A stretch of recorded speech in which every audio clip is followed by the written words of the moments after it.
El verdadero corazón de una ciudad no siempre late en sus grandes monumentos, ¿sabes? No, A veces, y creo que esto es lo más interesante, reside en las historias silenciosas que susurran sus calles, sus edificios. totalmente. No se trata solo de lo que vemos, sino de las capas de memoria que hay justo, pues, bajo la superficie. Son esas capas, además, a menudo invisibles a primera vista, las que le dan a un lugar su verdadera profundidad, su significado. Sin ellas, un palacio es solo un edificio bonito, ¿no?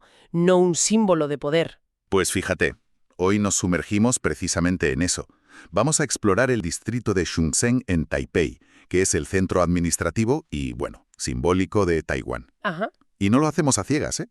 Nuestro análisis se basa en un informe fascinante que lo presenta no como una simple guía turística, sino como un auténtico campo de batalla de la memoria pública. Un lugar donde el pasado y el presente no solo dialogan, sino que a veces discuten a gritos, de forma muy visible.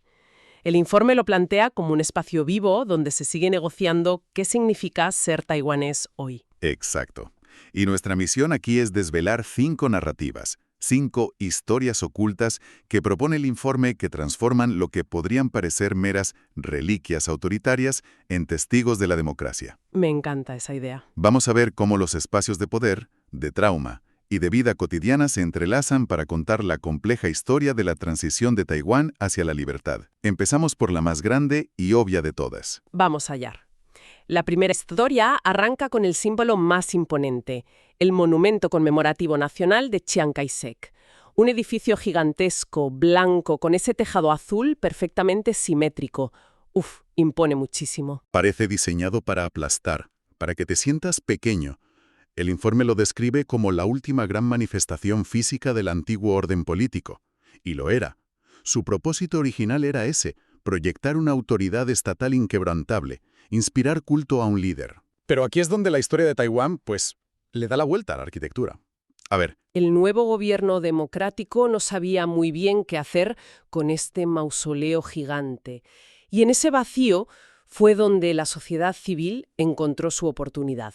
o sea que el espacio se transformó no por un decreto, sino por el uso que le dio la gente. Precisamente, en 1990, el movimiento estudiantil de los lirios salvajes llenó la plaza para exigir reformas democráticas. Sí. Y desde entonces ha sido el escenario de todo. Protestas por los derechos humanos, manifestaciones masivas por el matrimonio igualitario y las importantísimas conmemoraciones del incidente 228. Hay una idea en el informe que me ha llamado mucho la atención. Dice que cuanto más grande es la arquitectura autoritaria, más potente es la voz rebelde que atrae. ¿Es realmente así? Pues ¿No podría un símbolo tan imponente intimidar y silenciar a la gente en lugar de lo contrario? es una paradoja excelente. Y al principio, claro, su función era intimidar. Pero con el tiempo, esa misma escala lo convierte en un pararrayos para el descontento. Claro. Protestar a los pies de ese monumento tiene una carga simbólica que no tiene ningún otro lugar. Es un acto de desafío directo al legado que representa. El informe lo llama ocupación democrática. Ocupación democrática. Me gusta. La gente se reapropió de un espacio físico y sobre todo simbólico, cambiando su función de conmemorar a un individuo a ser testigo de las luchas de un colectivo. Oye, y a todo esto, el informe da un consejo muy práctico para quien vaya. Dice que la clave no es tanto quedarse mirando la gigantesca estatua de bronce de Chiang Kai-shek, No, sino buscar las exposiciones especiales en los pasillos culturales de la ahora llamada Plaza de la Libertad. es un cambio de perspectiva total. La propuesta es que no mires hacia arriba, a la estatua, sino hacia abajo, al suelo que pisas y a tu alrededor. Ajá. Porque ese suelo es un monumento vivo, marcado por el fervor de todos esos movimientos sociales. La historia importante ya no está en el pedestal, está en la plaza. De la inmensidad de la plaza, el informe nos lleva a un sitio casi opuesto, mucho más íntimo y discreto. La calle Guling, que históricamente fue el epicentro de las librerías de segunda mano, una calle con un origen muy particular. Nace justo al final de la Segunda Guerra Mundial con la retirada japonesa. Ah, Se convirtió en un mercado improvisado de libros, los que dejaban los japoneses y los que traía el gobierno nacionalista desde el continente. Era un hervidero de conocimiento, pero su papel más crucial, según entiendo, llega durante la época del Terror Blanco, un periodo larguísimo y brutal de represión política. Sí, me imagino que en una época así, un libro podía ser un arma. Un arma muy peligrosa. Durante esas décadas de censura férrea, estas librerías se convirtieron en una zona gris. Eran de los pocos lugares donde se podían preservar y hacer circular, con muchísima discreción, libros prohibidos, ideas censuradas. No eran solo tiendas entonces. No, no, que va. Eran nodos de una red de resistencia intelectual. Un lugar para encontrar a otros que pensaban como tú. El informe cuenta historias muy personales, como la de la librería Songlin, que lleva ahí más de 70 años. 70 años, imagínate. Los descendientes del fundador dicen que esos libros son una herencia de sangre y lágrimas. Es increíble pensar que detrás de un acto tan simple como comprar un libro viejo, había tanto en juego. Eran refugios. Es que el conocimiento siempre es subversivo para un régimen autoritario. Estos libreros eran en esencia guardianes de la memoria y del pensamiento crítico en una época en la que ambas cosas podían costarte la libertad o la vida.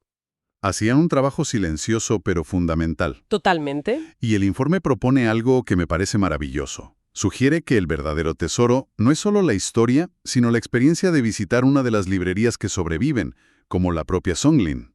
¿Cómo lo describe? Pues lo pinta como una experiencia casi sensorial. Te dice que te imagines rodeado de estanterías donde conviven la enciclopedia clásica china Siku Quanshu con obras de Kant y Hegel. ¡Guau! Mientras suena música clásica y, curiosamente, te ofrecen una mezcla de café helado y pastel de judías verdes. Es un universo en sí mismo. Suena increíble. Y la recomendación de conectar la visita con el cine, con la película de Edward Young, Un día de verano más brillante, que se ambienta en esa calle, me parece perfecta para captar la atmósfera de la época. Sí, ayuda a sentir el peso de esa historia, a entender cómo el conocimiento sobrevivió gracias a estos discretos héroes de la cultura, en esos locales pequeños y abarrotados. Vale, ahora la cosa se pone mucho más seria. La siguiente historia que analiza el informe es dura. Nos sitúa en el hospital de la Universidad Nacional de Taiwán. Sí. Un lugar que era el centro de la élite intelectual del país, y que precisamente por eso se convirtió en un objetivo de la violencia estatal. Aquí el informe plantea una pregunta clave. ¿Por qué los médicos? Claro. Tenían una vida hecha, prestigio, un buen futuro. ¿Por qué arriesgarlo todo metiéndose en política? Esa es la pregunta. ¿Qué les impulsó? La respuesta, según las fuentes, es una combinación de factores. Tenían una formación moderna, venían de la educación japonesa, con una gran conciencia social y, sobre todo, capacidad de pensamiento crítico. Ajá. En un contexto de monopolio económico, una hiperinflación galopante y la discriminación abierta del gobierno recién llegado, muchos sintieron que su deber pasaba de curar cuerpos a intentar, curar la sociedad. Y pagaron un precio altísimo. El informe menciona casos concretos que te dejan helado. Guo Shu Kong, un médico del hospital, fue ejecutado en 1950. Uf. Liu Xiaowang, fundador de la Asociación de Estudiantes de Medicina, tuvo que huir a Shanghái para salvar la vida. Y esto está directamente relacionado con el incidente 228, ¿verdad? Directamente.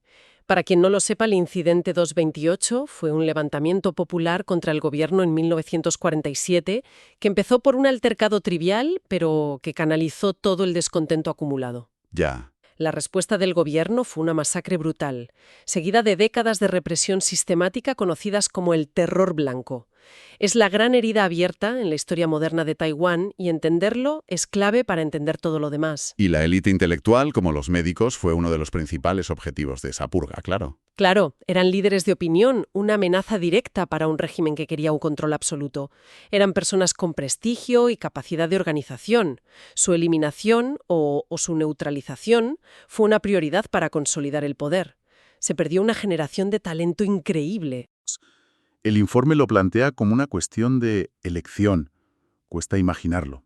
Y esa es la clave de la recomendación para el visitante. Se sugiere caminar por el antiguo complejo del hospital, con sus edificios históricos de ladrillo rojo, y combinarlo con una visita al cercano Parque Conmemorativo de la Paz 228. Claro. La reflexión no es solo sobre el horror, sino sobre por qué estas élites, que lo tenían todo, eligieron sacrificar su seguridad por una visión de futuro. Ese sacrificio es, quizá, el pilar más invisible y más fuerte de la democracia taiwanesa actual. Si la historia anterior era sobre el coste humano, esta nos devuelve a las estructuras, a la forma visible del poder. Volvemos a la arquitectura, pero esta vez a la del poder económico. Sí. El informe señala que la estructura de Chonjen está marcada por las antiguas puertas de la ciudad de la dinastía Qin. La puerta del este, por ejemplo, da a la gran avenida que lleva directa al Palacio Presidencial. Es una clara continuidad del eje de poder. Diferentes regímenes, el mismo eje simbólico. Pero el poder no solo se manifiesta en palacios, sino también en el control económico.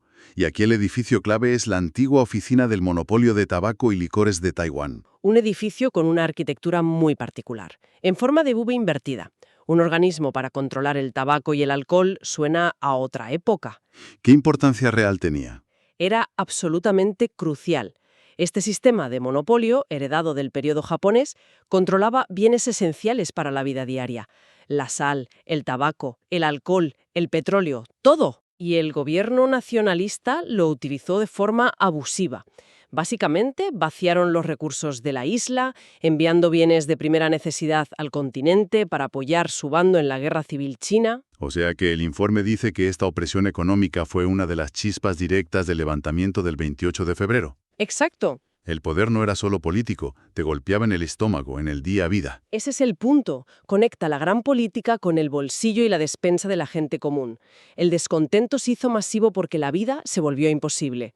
La inflación era galopante. Por eso ese edificio no es solo una curiosidad arquitectónica, es un símbolo de opresión económica. Y de ahí la propuesta de itinerario. Se sugiere comparar la singular arquitectura del edificio del monopolio con las antiguas puertas de la ciudad. Es una forma de reflexionar sobre cómo los diferentes regímenes han utilizado las estructuras físicas para ejercer control y marcar el corazón de la ciudad, tanto política como económicamente. Ver las diferentes formas del poder. Exacto. Es leer la historia de la ciudad a través de sus edificios más significativos, no solo de los más bonitos. Y para terminar, el informe nos propone un respiro, un cambio de escala total. Dejamos los grandes edificios y nos adentramos en los barrios más tranquilos, en callejones silenciosos con residencias de estilo japonés. ¡Ah, qué bien! Como los de la calle Kyudong y la calle Nanchang. Espacios que tienen su propia historia. Originalmente eran dormitorios para funcionarios, parte del engranaje estatal y colonial japonés. Eran espacios funcionales al poder, diseñados para albergar a la burocracia. Pero con el tiempo quedaron abandonados. Y aquí viene lo bonito. De ser engranajes del poder, hoy son otra cosa. El informe lo describe como un proceso de despolitización. Sí. La calle Qidong, por ejemplo, es ahora la base de la literatura de Taiwán, un centro cultural. Y cerca de la calle Nanchang hay talleres de artesanía que ofrecen lo que llaman un tiempo de sanación. Es una transformación preciosa. Los antiguos espacios de control se han convertido en lugares para el arte, la creación y la reparación del espíritu. Y el texto utiliza una metáfora visual muy potente para describirlo. Sí, la he apuntado porque me encantó. La imagen de las raíces aéreas de un viejo árbol baniano conviviendo y entrelazándose con una palmera real. Esa simbiosis representa cómo las diversas capas de la historia de Taiwán, la japonesa, la china, la local, no se borran, sino que buscan coexistir en armonía sobre los restos del pasado. Claro. Es un contrapunto necesario a las grandes y a menudo violentas narrativas políticas que hemos visto en las otras historias. Es la vida que se abre paso.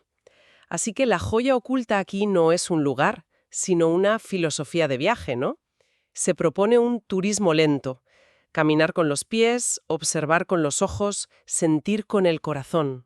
Exacto. Pasear por esos callejones y encontrar un equilibrio, un respiro, frente a la densidad histórica de las otras 4 historias. Es la parte de la sanación. Después de confrontar el poder y el trauma, encuentras la resiliencia y la belleza en lo pequeño, en la vida que sigue y se reinventa. Entonces, si lo entiendo bien, después de repasar estas 5 historias, no estamos hablando solo de 5 lugares para visitar. No, es mucho más. Lo que el informe dibuja es casi un mapa psicológico de la transición democrática. El poder se impone con sus monumentos, la resistencia se esconde en los márgenes, el trauma se graba a fuego y la sanación empieza en lo pequeño. Es esa la gran lección. Has dado en el clavo. Exactamente. Es la idea de que la democracia no se gana solo en las plazas, ni se escribe solo en las leyes. Se reconstruye en cada rincón de la vida diaria, a menudo en silencio, transformando los espacios que antes servían para oprimir en lugares para vivir, crear y recordar. Todo esto demuestra una resiliencia increíble. La capacidad de la sociedad taiwanesa para transformar activamente los vestigios de una era autoritaria en espacios que hoy celebran la democracia y los derechos humanos. Desde luego. Y como bien dice el informe, no es algo que se haga de un día para otro. Es un proyecto de reparación social que está en marcha continuamente. Un proyecto que requiere un diálogo constante con el pasado y la voluntad de mirar de frente a las partes más dolorosas de su historia, sin miedo. Pues esto nos deja con una reflexión final para quien nos escucha. Al explorar un lugar, cualquier ciudad, la nuestra incluida, ¿con qué frecuencia pensamos en las historias que han sido silenciadas para dar paso a la narrativa oficial? Buena pregunta. Y sobre todo, ¿qué se necesita para que una comunidad no solo recuerde su pasado, sino que también sane a través de la transformación de sus propios espacios?